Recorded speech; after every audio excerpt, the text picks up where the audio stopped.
Beberapa minggu kemudian, aku kembali ke rumah tua di Wiratama.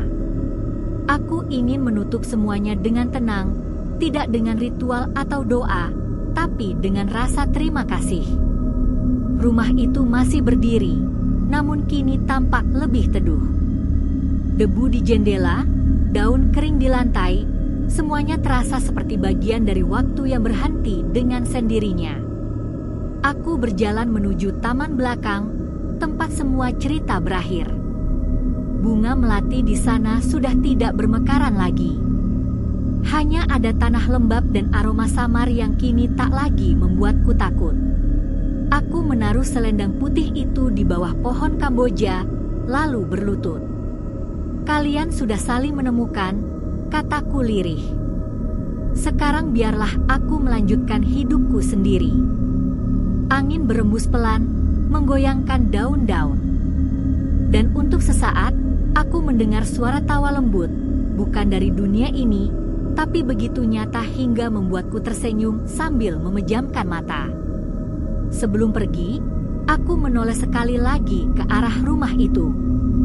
Sinar matahari menembus celah-celah atap, membentuk pola cahaya di lantai yang mirip cincin. Aku tahu itu bukan kebetulan. Aku tahu itu cara mereka berpamitan, sederhana, tapi abadi. "Selamat tinggal, Raden." "Ratna." Aku melangkah pergi tanpa menoleh lagi. Langkahku terasa ringan. Hatiku juga. Dan untuk pertama kalinya sejak semuanya dimulai, aku bisa menghirup udara tanpa rasa takut, tanpa bayangan masa lalu yang membelenggu. Namun, malamnya ketika aku hendak tidur, aku melihat sesuatu di meja, bunga melati segar. Padahal aku tidak pernah menaruhnya di sana. Aku tersenyum, menatap langit-langit kamar sambil berbisik pelan. "Aku tahu, kalian tidak benar-benar pergi. Tapi kali ini, aku tidak keberatan. Karena entah bagaimana, kehadiran mereka kini membawa ketenangan, bukan ketakutan."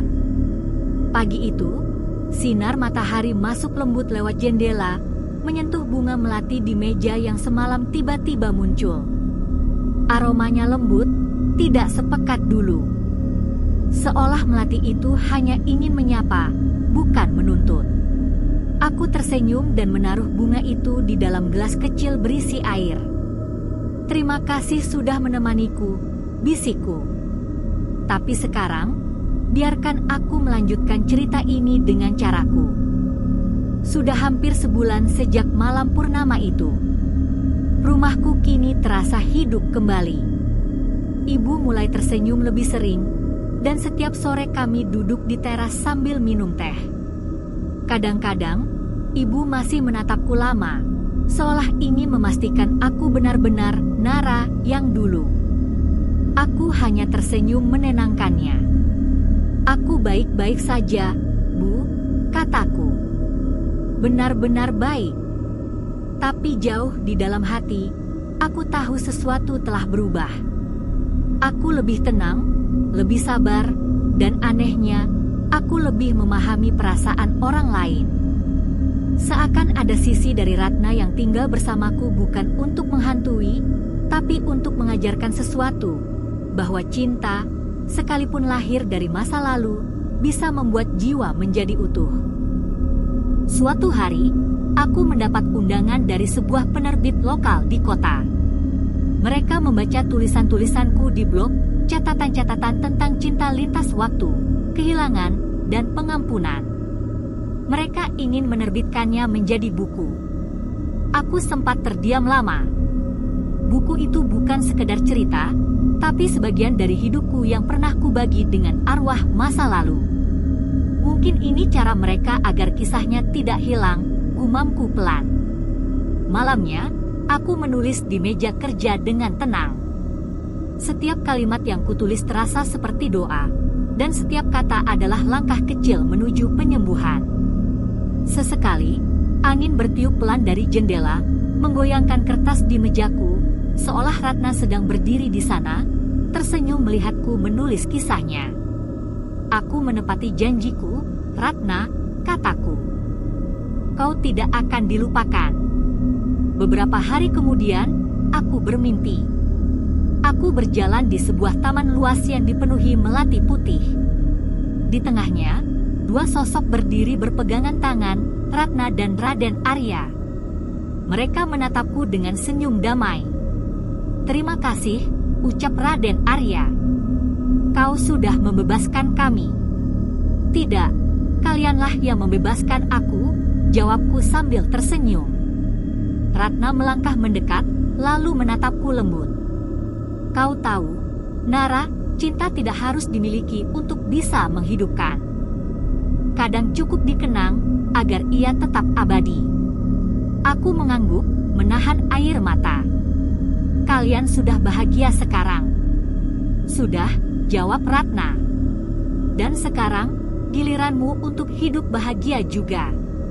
Mereka berjalan perlahan menjauh, tapi sebelum benar-benar menghilang, Ratna menoleh sekali lagi. Kalau suatu hari kau mencintai seseorang, cintailah dengan keberanian, bukan ketakutan. Lalu keduanya lenyap bersama cahaya melati yang berputar lembut di udara. Aku terbangun dengan senyum di wajah dan hati yang ringan.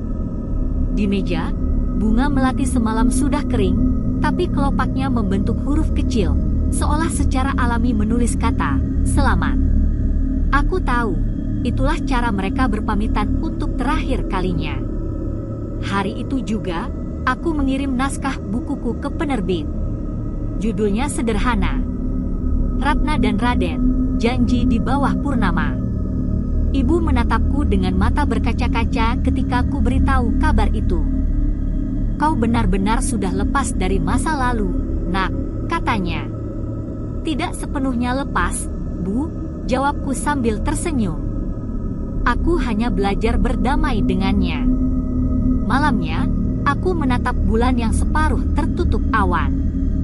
Tidak penuh, tapi tetap indah, seperti hidup yang tak sempurna namun tetap berarti. Dan di antara desau angin malam, aku merasa dua jiwa itu masih di sana, bukan untuk menahanku, tapi untuk menjagaku dari jauh. Mungkin itulah sebabnya, keesokan paginya, aku bangun dengan perasaan yang berbeda, ringan, seperti seseorang yang baru saja selesai menunaikan janji lama. Seminggu kemudian, penerbit memberitahuku bahwa buku Ratna dan Raden, Janji di Bawah Purnama, akan segera dicetak. Aku nyaris tak percaya ketika mereka berkata bahwa kisahku viral di media sosial. Ratusan orang menulis komentar, mengatakan cerita itu membuat mereka menangis, atau mengingatkan pada cinta yang pernah mereka tinggalkan. Salah satu pesan yang kuterima menarik perhatianku. Akun bernama Arya Pradipta menulis, kisahmu sangat aneh. Nama kakek buyutku juga Raden Arya Wiratama. Dan ia memang hilang tanpa jejak sejak tahun 1942. Aku membaca pesan itu berulang kali. Jantungku berdetak cepat. Apakah mungkin dunia benar-benar sedang mempertemukanku dengan sisa takdir yang belum tuntas?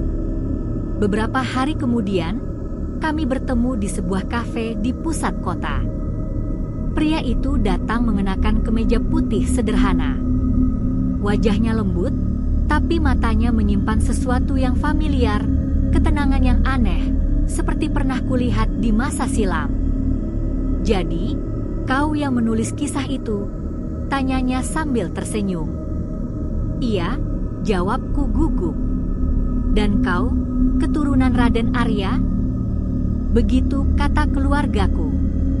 Tapi aku tidak pernah tahu banyak tentangnya sampai membaca ceritamu. Kami berbicara lama. Tentang sejarah keluarganya, tentang kisah cintaku, dan tentang perasaan yang tak bisa dijelaskan dengan logika. Semakin lama kami bicara, semakin aku merasa bahwa pertemuan ini bukan kebetulan. Lucu ya, katanya sambil menatapku lembut. Aku merasa seperti sudah mengenalmu lama sekali. Aku tertawa kecil, meski jantungku berdetak tak karuan. Mungkin karena kita memang pernah bertemu. Entah di mana, entah kapan. Malamnya, setelah pulang, aku membuka buku catatan lamaku, tempat aku dulu menulis kisah Ratna dan Raden Arya. Entah bagaimana, di halaman terakhir yang kosong, kini tertulis satu kalimat baru yang tidak kutulis. Janji kami telah ditepati. Sekarang giliranmu menjalani takdirmu sendiri. Tanganku bergetar.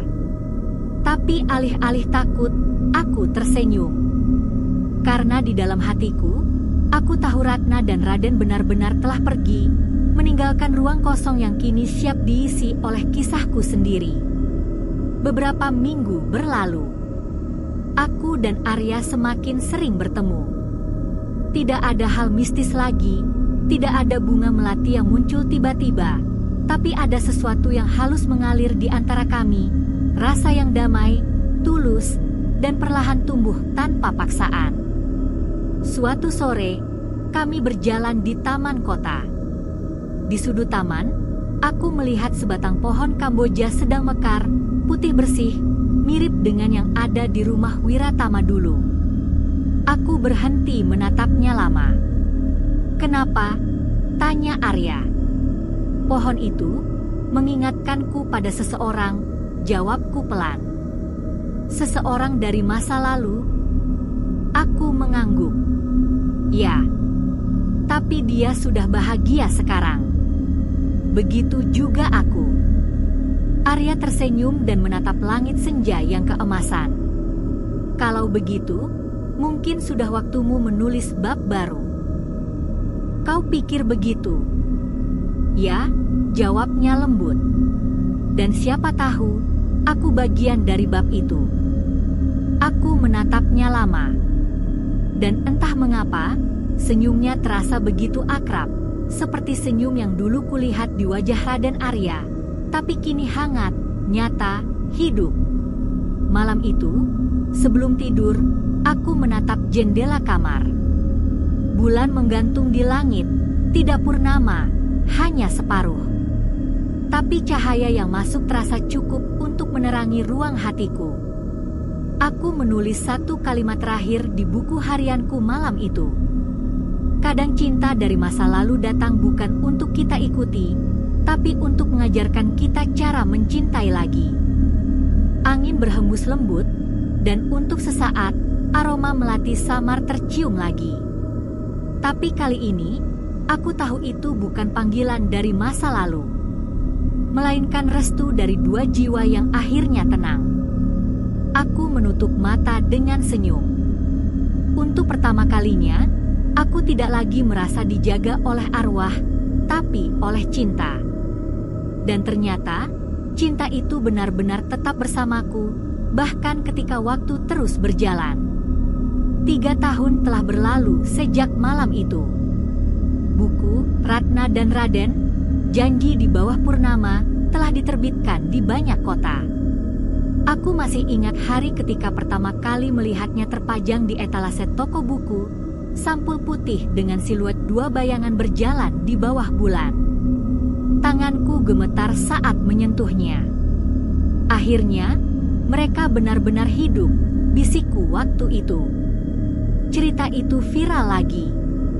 Tapi kali ini, bukan karena kisah mistisnya, melainkan karena pesan yang terkandung di dalamnya, tentang cinta yang mengalahkan waktu, tentang keberanian untuk melepaskan, dan tentang bagaimana setiap jiwa punya kesempatan untuk menebus janji lama.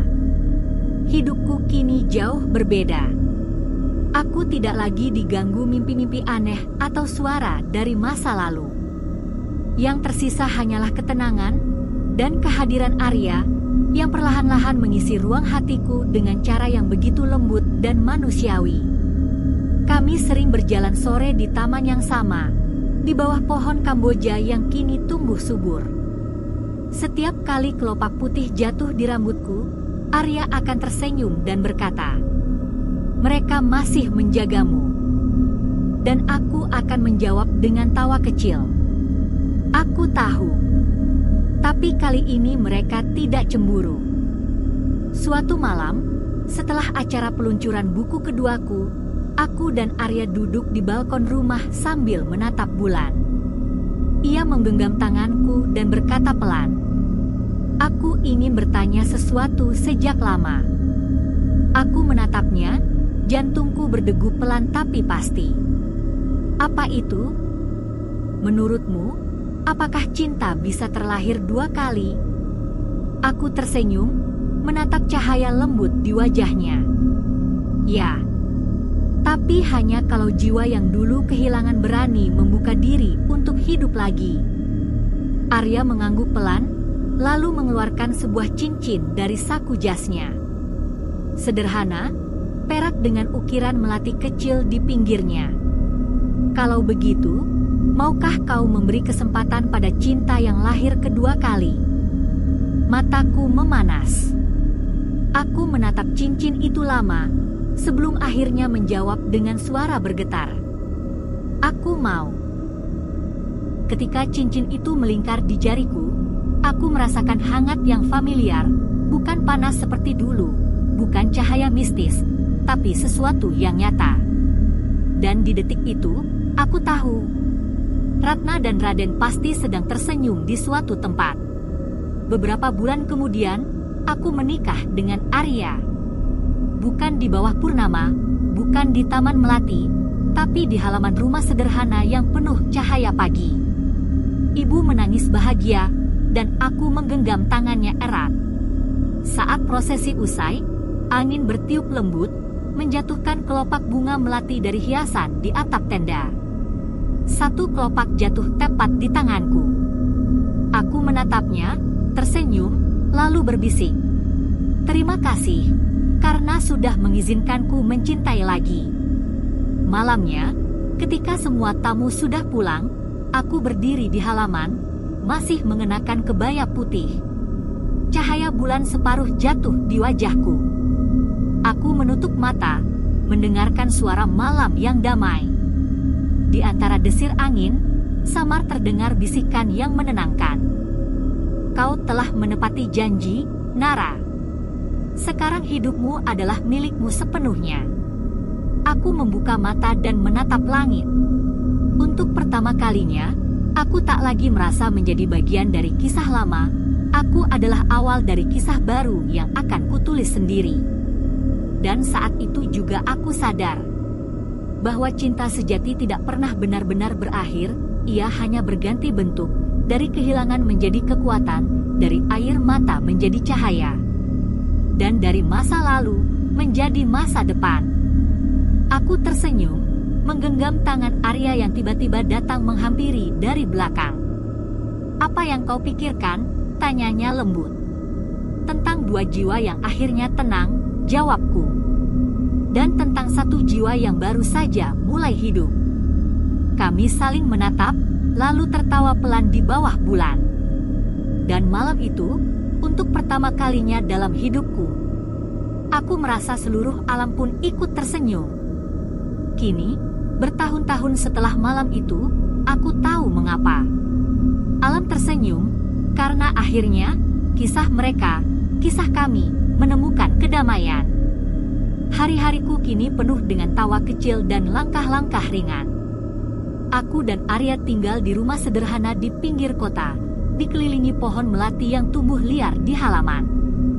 Setiap pagi, aroma bunganya memenuhi udara, seperti mengingatkanku bahwa keajaiban tak pernah benar-benar hilang. Kadang, aku masih menulis.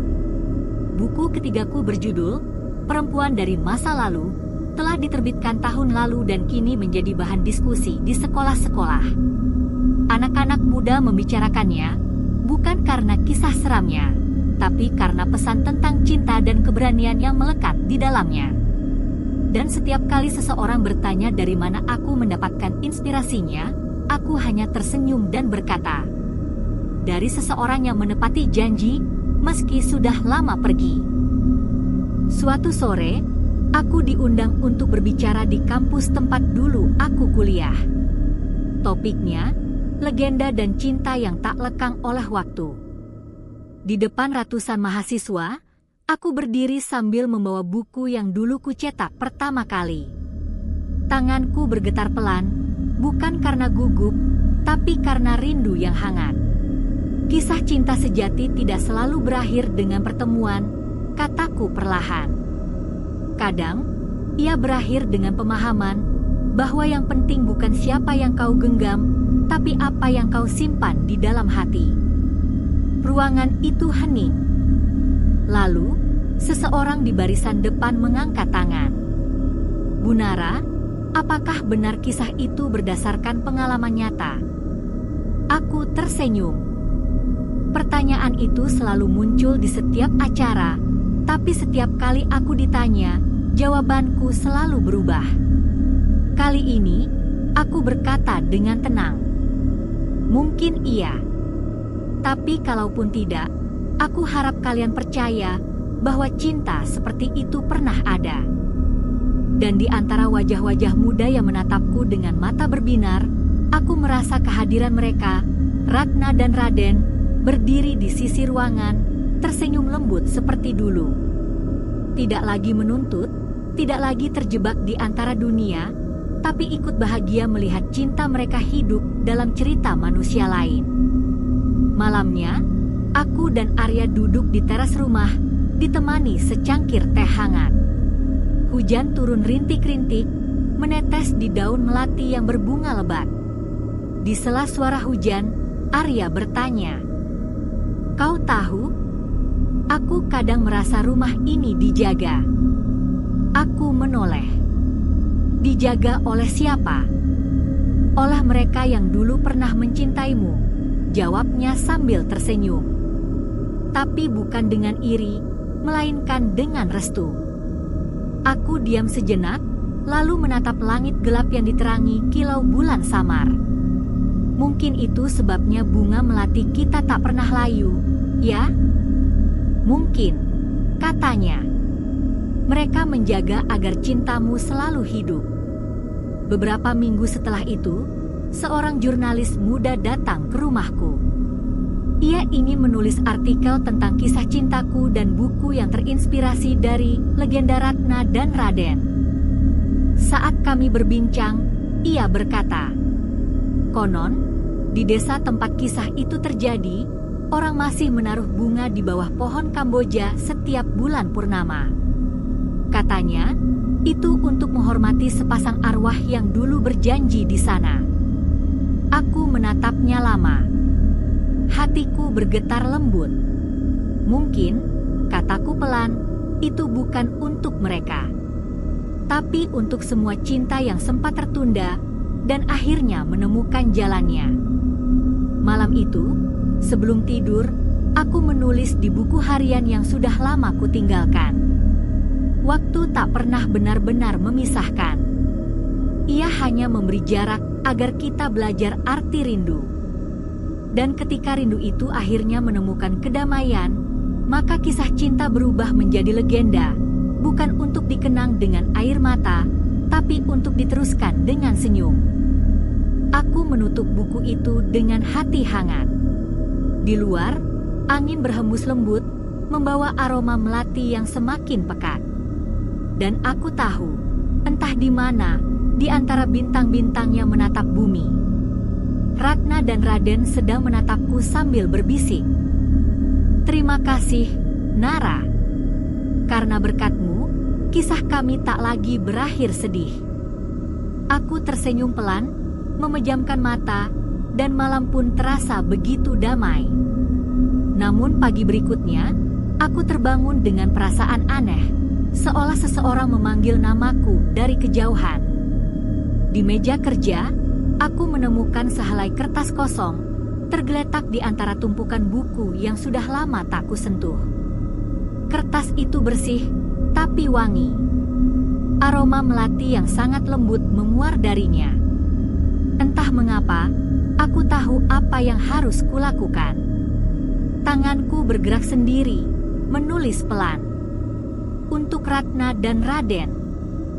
Lalu kata-kata itu mengalir, seperti ada suara dari hatiku yang memandu setiap huruf. Sudah lama sejak terakhir kali kita berbicara dalam mimpi. Aku tahu, kalian telah tenang, tapi izinkan aku mengucapkan sesuatu yang belum sempat kukatakan. Terima kasih, karena telah memperlihatkanku apa arti cinta sejati. Cinta yang tak menuntut untuk dimiliki, tapi cukup bahagia melihat yang dicintai hidup damai. Dulu, aku takut pada bayangan kalian, pada kisah masa lalu yang membelenggu.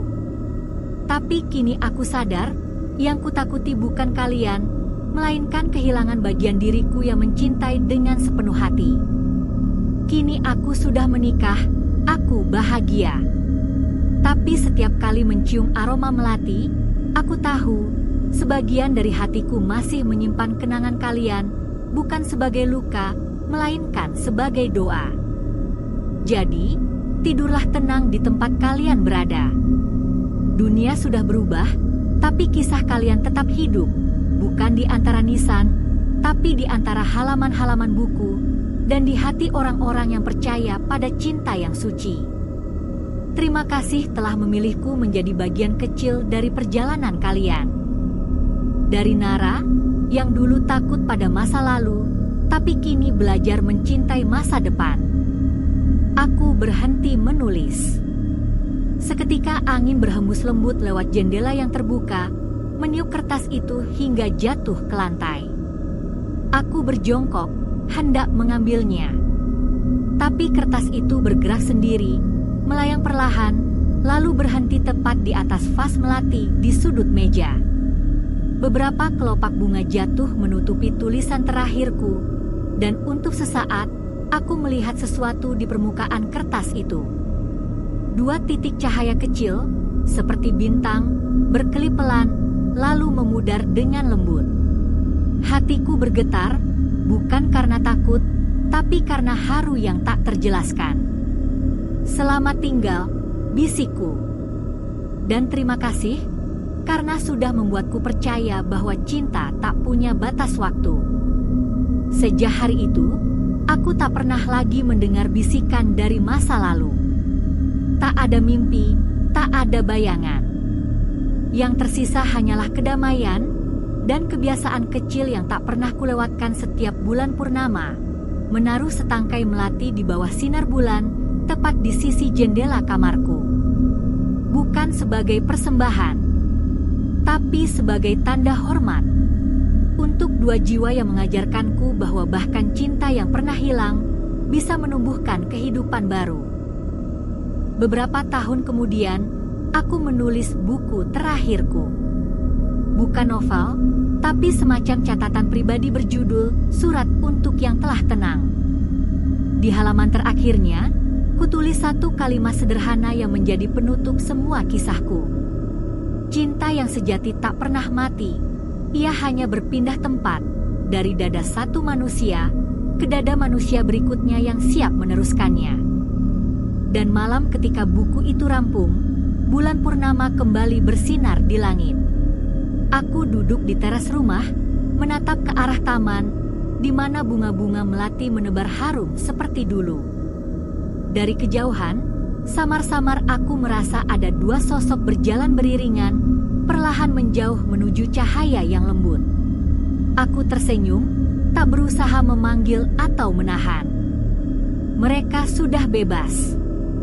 Dan aku juga. Selamat jalan, Ratna. Selamat jalan, Raden, ucapku pelan. Cinta kalian kini hidup di banyak hati, dan di dalamku akan selalu ada tempat kecil untuk kalian berdua. Aku menatap bintang terakhir yang tersisa sebelum fajar datang, lalu menutup mata. Hening, hangat, damai. Dan untuk pertama kalinya dalam hidupku, aku tahu. Semua kisah cinta, bila dijalani dengan tulus, akan selalu berakhir dengan kedamaian.